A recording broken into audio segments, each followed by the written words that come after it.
This is a safety tip brought to you by the Certified Horsemanship Association. I'm Julie Goodnight, and this is an American quarter horse gelding by the name of Smokin's Corona.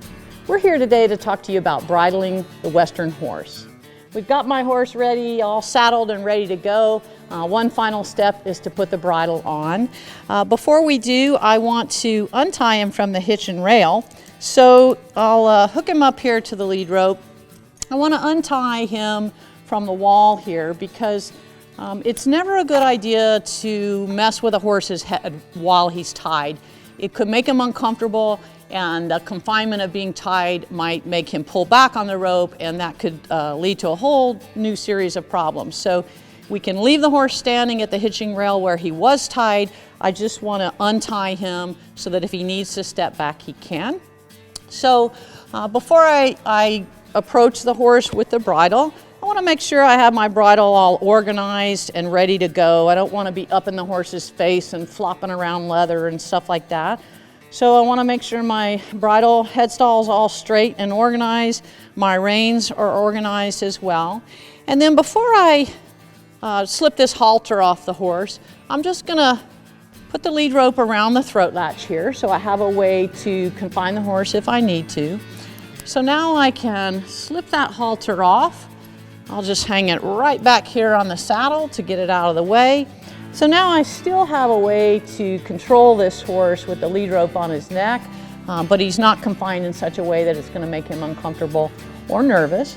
So I like to just loop the reins over my arm to get them out of the way so they're not dragging on the ground or tangling up in the horse's feet. Then I'm going to simply place my right hand over the poll of the horse and grab the headstall with this hand and line the bit up with the bottom of the mouth. Now I'm going to take my left hand and sort of encompass the entire bit in my fingers so that I can gently put it up to the lips of the horse, and I'll just give him a minute to feel that bit out and give him the time he needs to open his mouth and accept the bit. And you'll see now I'm pulling upward pressure on the headstall to keep that bit high up in the horse's mouth to prevent it from hitting his teeth. And so continuing to hold upward pressure now on the headstall, I'm going to gently take the offside ear and place it forward.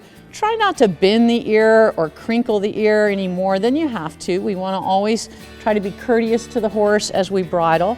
So I've got the offside ear in now. I'm just going to gently bring the near side ear forward, slip the headstall right over. And I want to straighten out the forelock and the mane underneath the crown piece of the bridle. I'm just going to step in front for a minute to check and see that the top of the headstall is level, the bit is level in the horse's mouth, it's even from side to side. Then we're ready to fasten the throat latch of the bridle. The throat latch is the part of the bridle that holds the bridle on. It keeps it from accidentally slipping off the head of the horse. So I want to fasten that throat latch up and check the adjustment. Put the tail in the keeper here. And then I'd like to have about 3 fingers stacked on top of each other underneath the throat of the horse.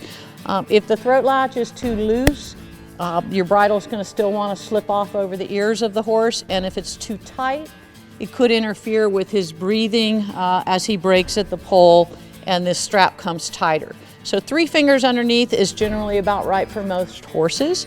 So second thing I want to check the adjustment on the Western bridle is the curb strap. So we should have 2 fingers underneath the chin of the horse here, and that tells me that's about the right adjustment. Another way to check the curb strap adjustment is to pull back on both shanks of the bit, and the curb strap should be fully engaged when the shanks are at about 45 degrees. So I can see this curb strap is just right for the horse. So I've got my horse all bridled and saddled and ready to go. I can take my halter and stow it away now, and we're ready for a great ride on this American quarter horse. And this is another safety tip brought to you by CHA.